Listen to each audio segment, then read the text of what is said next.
If you recall in Daniel chapter 7, Daniel says that it was during the first year of Belshazzar that he had this vision, the one that we looked at on Sunday. Now, as we come to chapter 8, he's going to say it's the third year of Belshazzar. This is important as we get started, as we understand that it was in the third year of Belshazzar that Daniel had this vision. It's easier for us to understand Daniel's insight that he already had, so that 16 years later, when the hand began to write on the wall, he could understand far more clearly what God was doing. That he could say, many, many, tekel upharsin, that your days are numbered, you're a lightweight, and another one is coming to replace you, Belshazzar. And by the way, yes, Daniel, the prophet, was able to do that. But so, my friends, are you able to do that? In many ways. I don't want to overstate that. But you and I are also able to do that. As we know God's word, we are able to say to our friends and family right now, you see these things going on in the world right now? You see these things happening in Israel? You see these things happening in Iran and Iraq and Afghanistan and in China and in Russia and in Europe? Do you see the things that are happening right now? The Bible says that these things are going to happen. Don't be afraid. Don't be afraid. Well, people may disagree with me. Of course they're going to disagree with you. But if you have the authority of God's word on your side, just speak the truth. You don't need to argue. Just speak the truth. Okay, so let me read and we'll go from there. In the third year of the reign of King Belshazzar, a vision appeared to me Daniel, after the one that appeared to me the first time. Chapter 7. I saw it in the vision, and it so happened while I was looking that I was in Shushan, or Susa, the citadel, which is in the province of Elam, and I saw in the vision that I was by the river Ulai. Now, by the way, I don't believe it's fair to interpret this as Daniel was physically in Shushan. Do you remember Shushan or Susa? Who do we see there? Esther, Nehemiah, and that's much later, isn't it?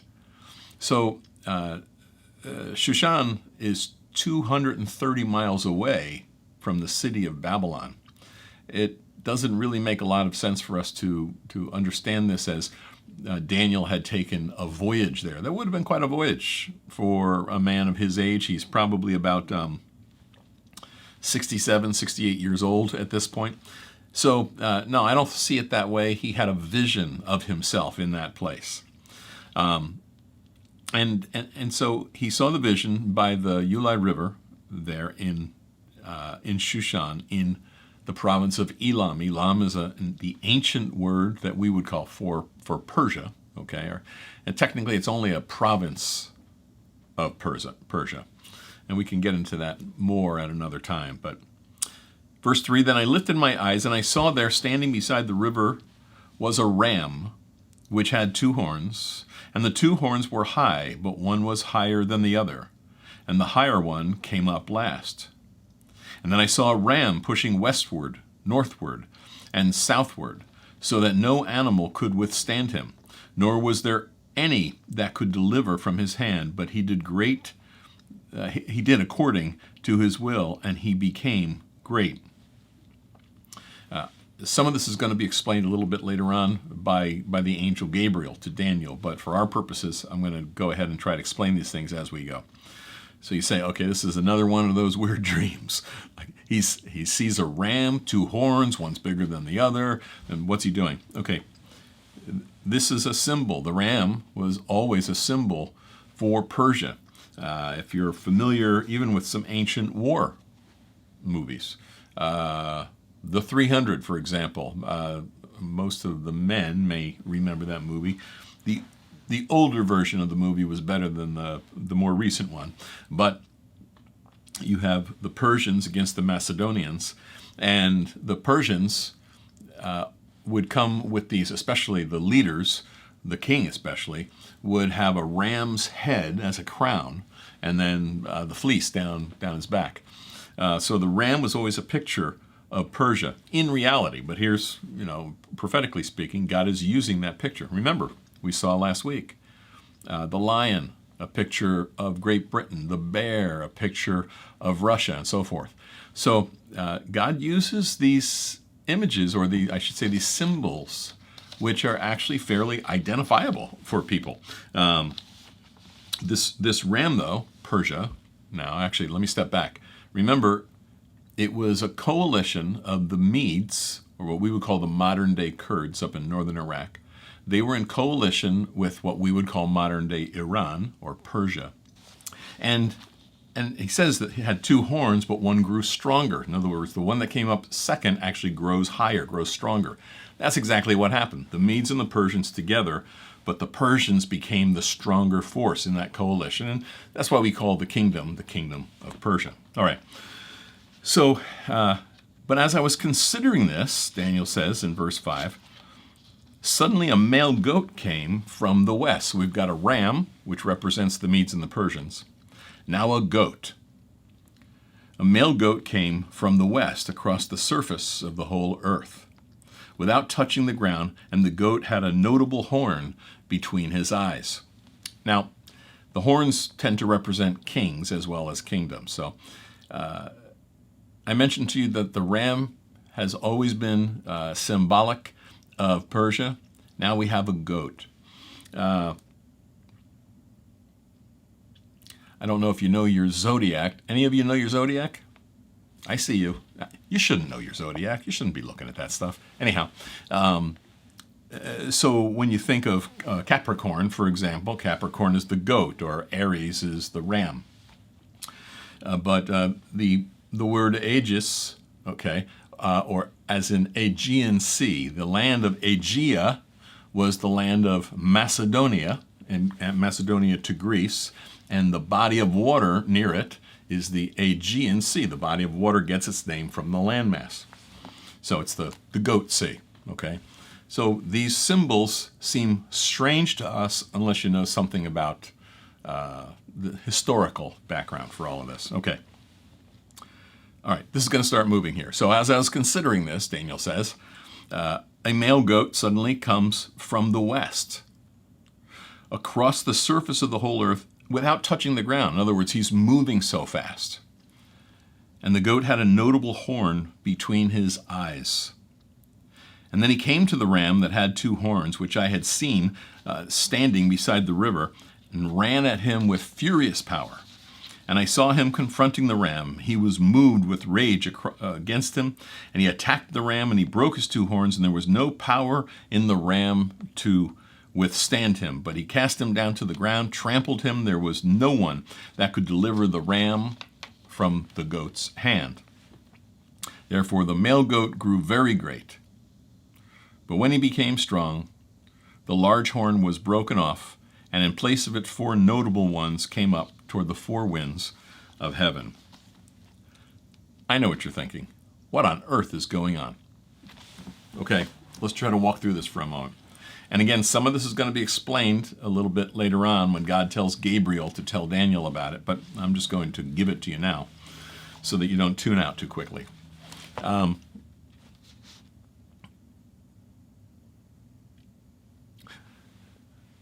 Remember, just a couple things to remember. When you're looking at biblical prophecy, almost every time that we have a picture of a kingdom and pictures of horns, the horns, remember, in an animal, horns are the animal's strength.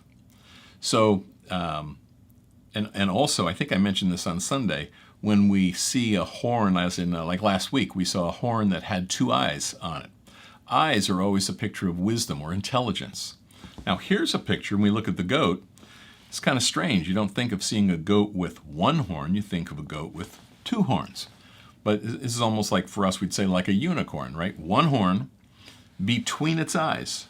So the eyes are mentioned because God wants us to know there's great intelligence here, but great strength. And this goat is moving so quickly, this he-goat is moving so quickly, not even touching the ground. No, he's not flying. The point is that he's moving so quickly. Alexander the Great, many of us talk about Alexander, but Alexander is one of these stories that I can never get enough of. Here's a man who at the age of 20, now think about this, he's the son of Philip of Macedon, as in Macedonia. At the age of 20, he takes the kingdom of Macedon and ultimately Greece. He assembles an army and he moves to the west. So from Greece, he moves toward the west, across Asia Minor, we call it Turkey, right? And then really he's going to move down into Syria area and then across to Iraq, Babylon.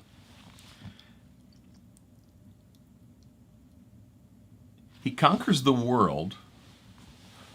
I'm giving you the overview. He conquers the world by time he's 32.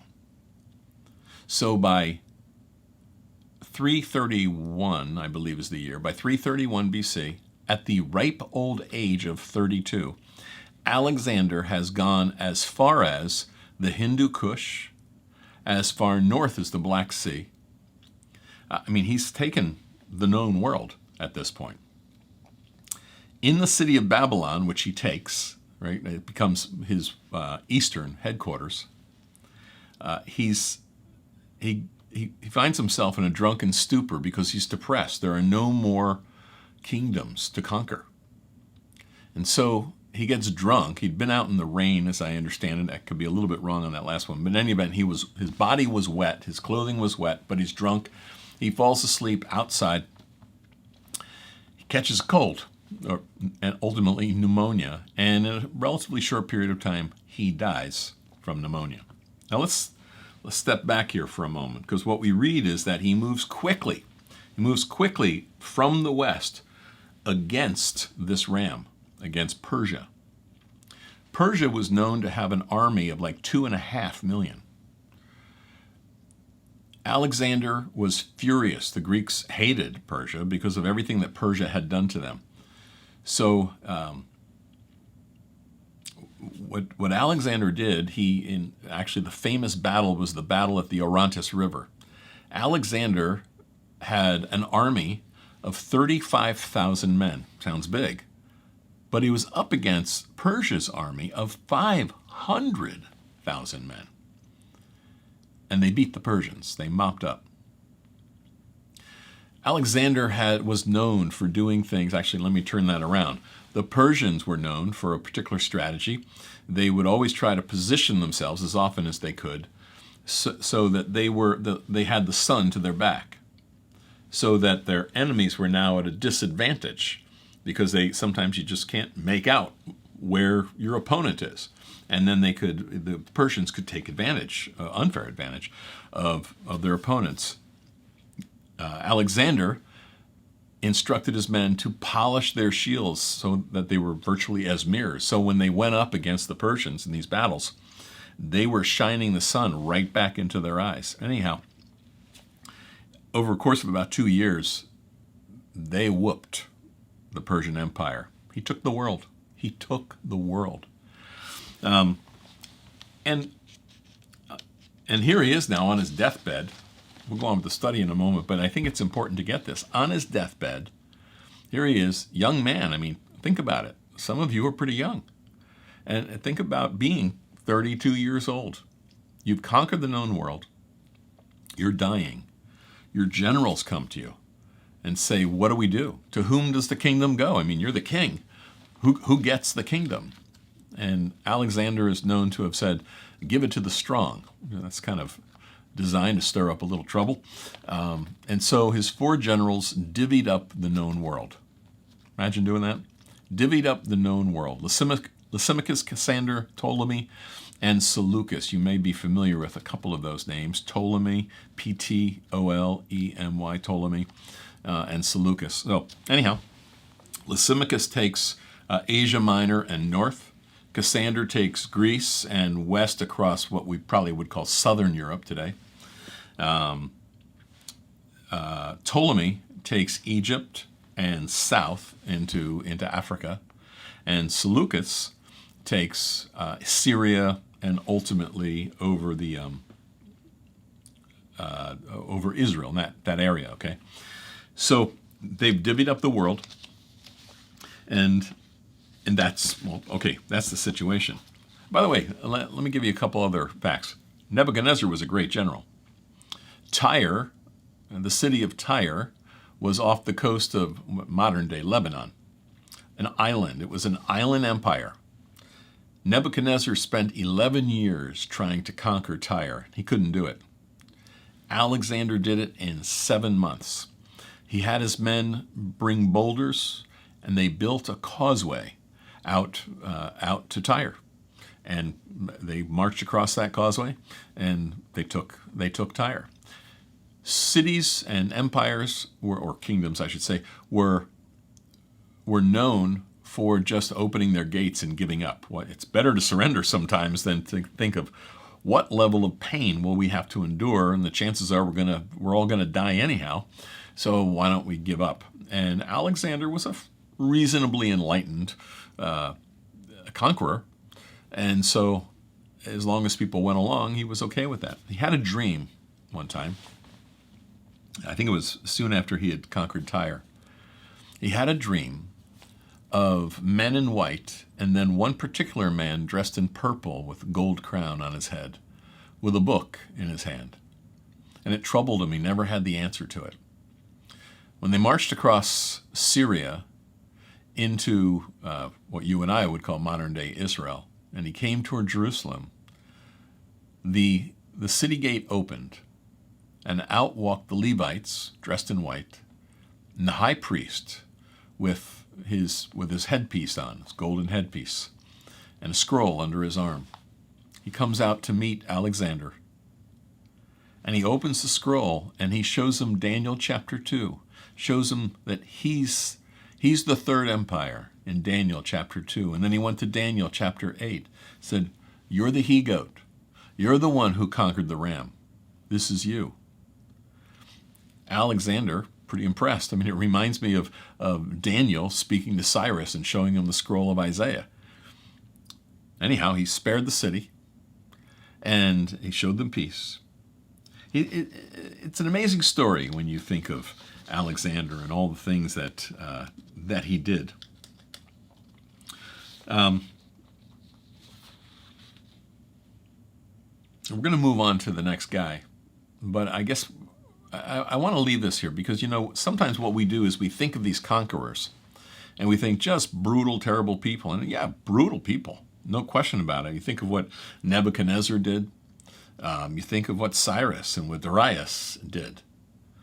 But think of what we've learned about them so far, how God used his own man Daniel to be involved in these people's lives. And now, in the case of Alexander the Great, who of course is 200 years, easily 200 plus years after Daniel has died, God still gets the heart of Alexander. In fact, kind of to tie up the story I just told you with the high priest, when Alexander saw what was written in the scroll, he bowed down before the high priest. His generals later on asked him, "Why did you bow down before that man?"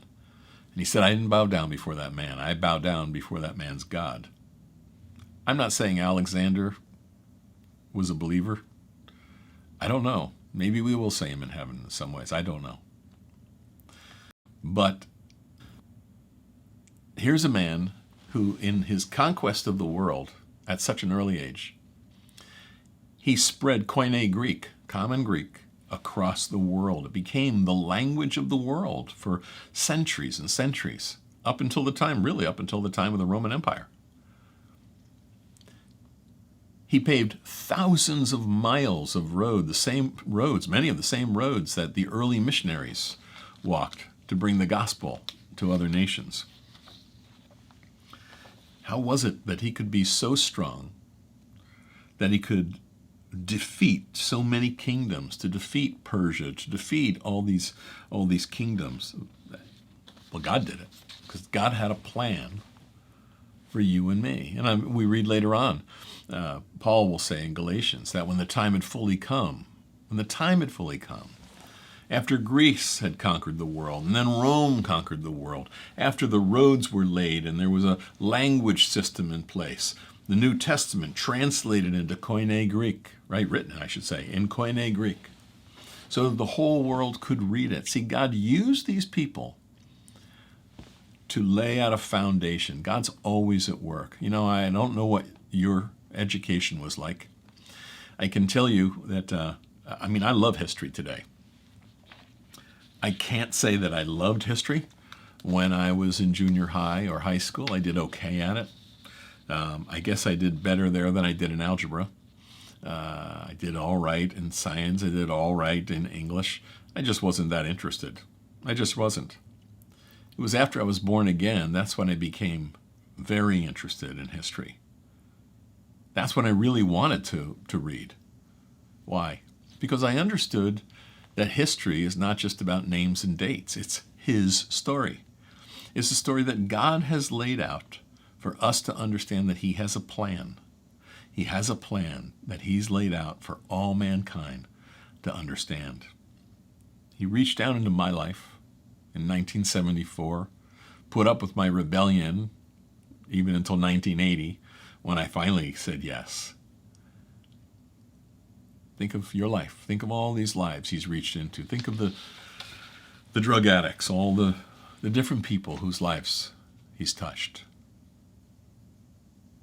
What a great God. That He would use the likes of us. And maybe you're no Alexander the Great. I'm sure not. But He's using us and has His desire to use you in a very major way in the lives of others. Just as I said earlier with Daniel, Daniel had this information 16 years before Belshazzar saw the handwriting on the wall.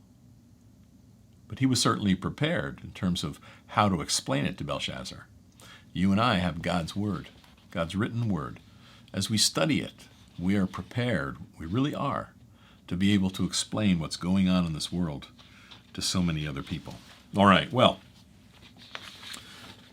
so he said that, the male goat, verse 8, the male goat, and that would be Greece, and the horn in the center of between the two eyes is Alexander. The male goat grew very great, but when he became strong, 331 BC, the large horn was broken. He died. And in place of it, 4 notable ones came up toward the 4 winds of heaven: Lysimachus, Cassander, Ptolemy, and Seleucus. And out of one of them came a little horn, which grew exceedingly great toward the south, toward the east, and toward the glorious land. Well, this little horn came out of the Seleucid Empire. Remember, Seleucus was one of those kings. So later on, remember Daniel, this is about 550-ish, I'll call it, 553, I think, BC. Alexander's conquest is happening in the 330 range. Now, the prophecy's taken even further, so that around 171, this little horn arises out of the Seleucid Empire. And it moves toward the south, toward the east, and toward the glorious land, or Israel. And it grew up to the host of heaven, and it cast down some of the hosts and some of the stars, some of the righteous ones, to the ground and trampled them. He even exalted himself as high as the prince of the host, and by him the daily sacrifices were taken away, and the place of his sanctuary was cast down. Because of transgression, an army was given over to the horn to oppose the daily sacrifices, and he cast truth to the ground. He did all this, and he prospered.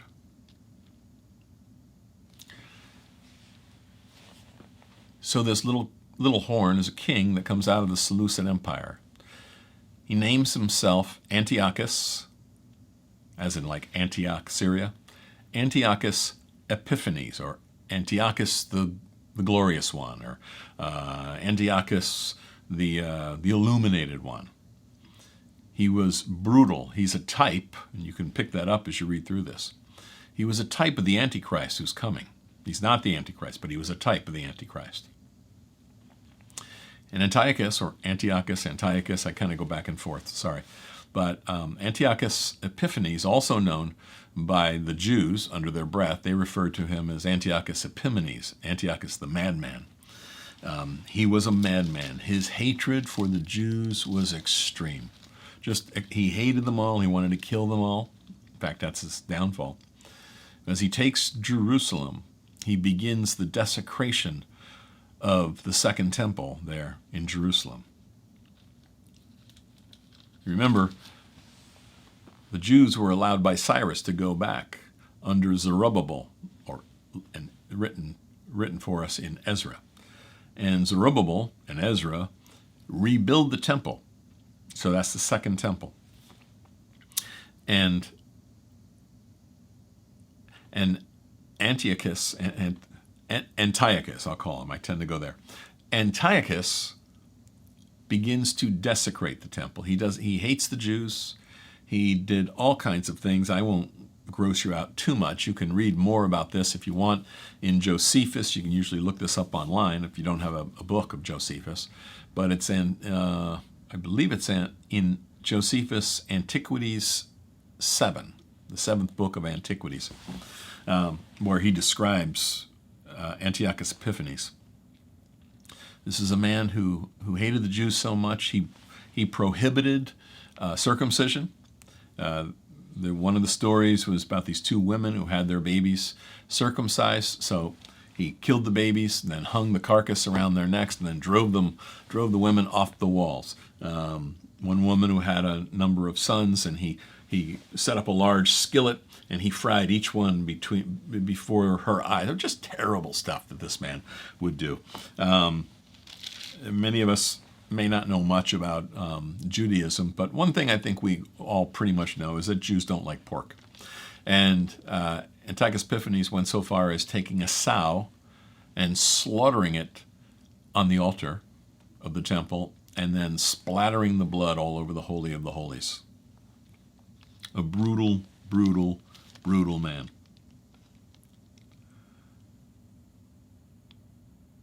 Verse 12, because of transgression, an army was given over to the horn to oppose the daily sacrifices. He did.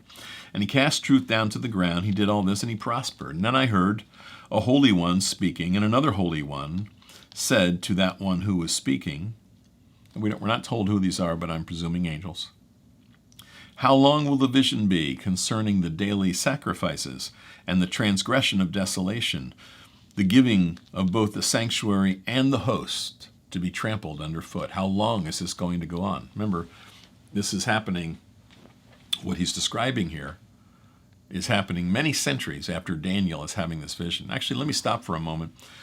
Some of you, I think most of us here, are probably very familiar with the term, the 400 silent years. 400 years of silence. In other words, Malachi ends the Old Testament, and there's 400 years where God does not speak through his prophets. We don't hear God speak again until the angel speaks, until Gabriel speaks to Zacharias in the temple, saying, you're going to have a son, you're going to name him John. And then later speaking to Mary, saying, you're going to be the one to bear Messiah. The silent years, we refer to it. They were not silent years. They're silent in terms of God not speaking through his prophets, yes. But these were brutal years. And we have the impression that the Bible tells us nothing about it, except you're reading about it right here. It's prophesied here in the book of Daniel, and we'll see more of it later on. But so the question, how long is this going to be? And he said to me, the question is, how long is it going to be? How long will this desecration happen until it's all taken back? And the answer was 2,300 days, or literally 2,300 evening mornings, right? Erev Boker. There was evening, there was morning the first day, Genesis chapter 1. Then the sanctuary shall be cleansed. I could go through lots of stuff. I don't want to bore you with it all. But many people have tried to come up with their ways of explaining what this is all about and how long really is this. Miller, I can't remember his name right now. He's a Baptist pastor who came up with the day-year theory based upon Psalm 90, that a day is with the Lord as 1,000 years is a day. And so he said, well, this must be 2,300 years. And that's how they calculated when they believed that Christ was coming back, which, by the way, has nothing to do with this. Then people say, well, that didn't work out. Maybe it's since it's 2,300 evening mornings, maybe it's really only 1,150 days. I'm not going to go on and bore you with all that. But I really do believe sometimes it's just better for us to just read the Bible.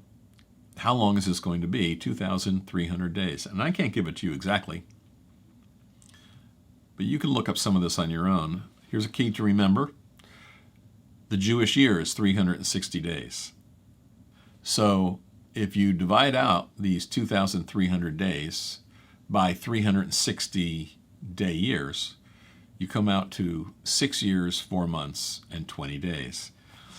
And that seems to be the length of time from the time of the beginning of rage of Antiochus Epiphanes until Judas the Maccabee and his brothers led the Maccabean revolt against the Seleucids, against the Seleucid Empire. And Antiochus was forced out of Jerusalem. In fact, Antiochus so hated the Jews, he even, the story as I understand it, is that he because he'd been pushed out of Jerusalem, he was so angry, he put his fist up to God and he swore that he was going to destroy every last Jew on planet Earth. That's not the first time that's happened. It won't be the last, huh? And suddenly he fell ill. Terrible pains. And he began to be eaten by worms for the next week and a half, as I recall. Eaten by worms. He smelled so bad his men didn't even want to pick him up and move him anywhere. I mean, he smelled so bad he couldn't stand himself, as I understand it, from Josephus. That's pretty bad, you know, some things even your best friends won't tell you, right? Man, you stink. Yes, those worms. It's interesting. Herod the Great, the one who killed the innocents in Bethlehem, eaten of worms and died.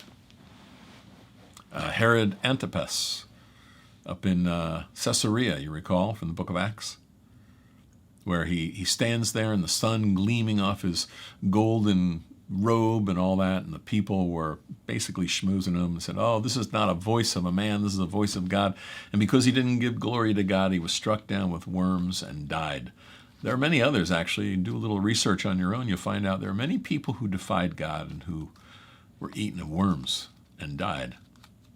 You don't want to mess with this. This is real stuff. I wouldn't be surprised if we hear about this sometime in the days, the years ahead of us. So while there's a lot of controversy, I think you can pretty well come to the conclusion that from sometime in what seems to be late 171 or early 170 BC until late 64 BC, 164 BC, that's how long it took to end the desecration of the temple, to push out Antiochus Epiphanes, and then to cleanse the temple fully, what we call Hanukkah today. And then it happened, verse 15, when I, Daniel, had seen the vision and was seeking the meaning, suddenly there stood before me one having the appearance as a man. Now this is Gabriel, it would appear. Remember, angels appear as men, Genesis 18. We see this in other places. And I heard a man's voice between the banks of the Uli called and said, Gabriel, yo Gabriel, make this man to understand the vision. So Gabriel came near where I stood, and when he came, I was afraid, and I fell on my face. But he said to me, understand, son of man, that the vision refers to the time of the end. So this is interesting. I mean, you can look at this a couple ways, I suppose, but we see how this plays out centuries after Daniel died. But also, particularly because of the fact that Antiochus Epiphanes is a type of the Antichrist. There's much we learn about Antichrist from what we see in Antiochus. So there is, and I always want to be careful of this, but there appears to be a twofold fulfillment in some ways here. Now, as he was speaking with me, I was in a deep sleep with my face to the ground, but he touched me and stood me upright, and he said, look, I'm making known to you what shall happen in the latter time of the indignation. For at the appointed time the end shall be. And the ram which you saw having two horns. This is interesting. What God shows Daniel here He names it. He speaks it right out. The ram which you saw that had 2 horns, they are the kings. Those 2 horns are the kings of Medes, the Media, and Persia. And the male goat is the kingdom of Greece. The large horn that is between its eyes is the first king. We call him Alexander. As for the broken horn and the 4 that stood up in its place, 4 kingdoms shall arise out of that nation, but not with its power. And in the latter time of their kingdom, when the transgressors have reached their fullness, a king shall arise, having fierce features, who understands sinister schemes. In other words, he's a master of deceit. His power shall be mighty, but not by his own power. Whose power? By the power of the devil, right? That's exactly who this one who's coming. He's basically Satan incarnate, Satan incarnate. He'll destroy fearfully and shall prosper and thrive. He'll destroy the mighty and also the holy people. And through his cunning, he'll cause deceit to prosper under his rule, and he shall exalt himself in his heart. You think of Isaiah chapter 14. O Lucifer, son of the morning.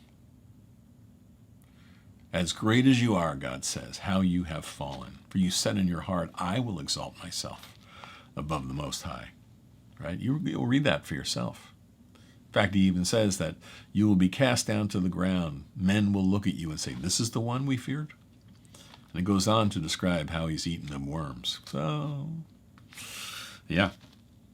Through his cunning, he'll cause deceit to prosper under his rule, but he'll exalt himself in his heart.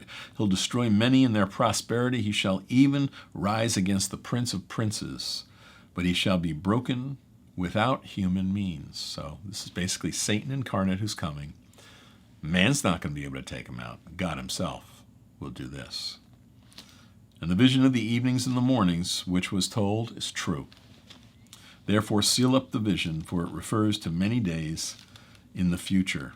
And it does. And this, what Daniel is seeing here is happening. I know I've said this many times, but it's happening 200 years in the future from when he's living. That is when the actual conquest of Greece over Persia occurs. But upwards of 400 years when the Seleucid dynasty produces this little horn, Antiochus Epiphanes. Seal up the vision, he says. And Daniel's going to be told this a number of times. Seal up the vision. Leave it. Don't try to explain it. Just leave it the way it is. We have this book, the book of Daniel, which is a sealed up book. There's much in it that on its surface you can try to understand, but you really don't understand it in its fullness until you read the unsealed book, the open book. That book is Apocalyptos. You know it as the book of Revelation.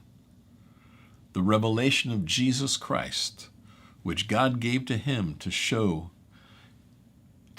his people what will soon unfold.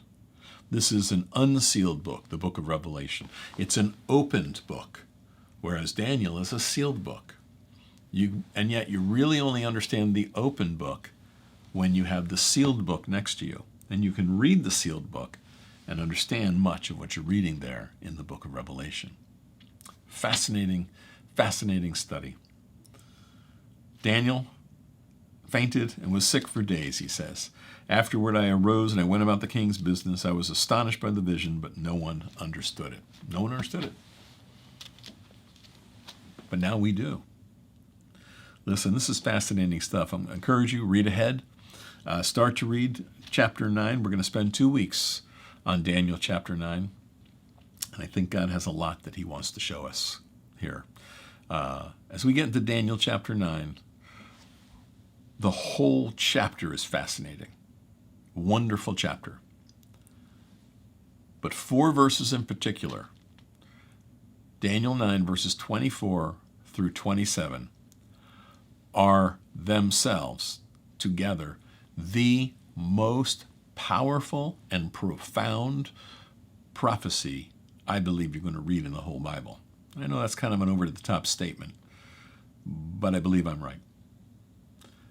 So I encourage you, spend some time reading this. Find commentaries and read about it. Look it up online if you like. Go to Blue Letter Bible.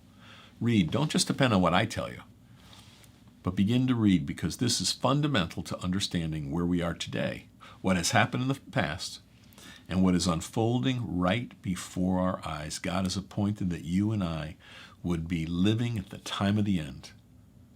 At the time of the end. The time of the rapture, the time of this 7-year tribulation period. It's all explained here in chapter 9. Very exciting stuff. So please, I'll say it this way, don't be a slouch. Start to read ahead. Study it as best you can. Take notes on it. And then we'll start to walk our way through this on Sunday morning. Listen, you take care of yourself. God bless you all, and I'll see you on Sunday. Good night.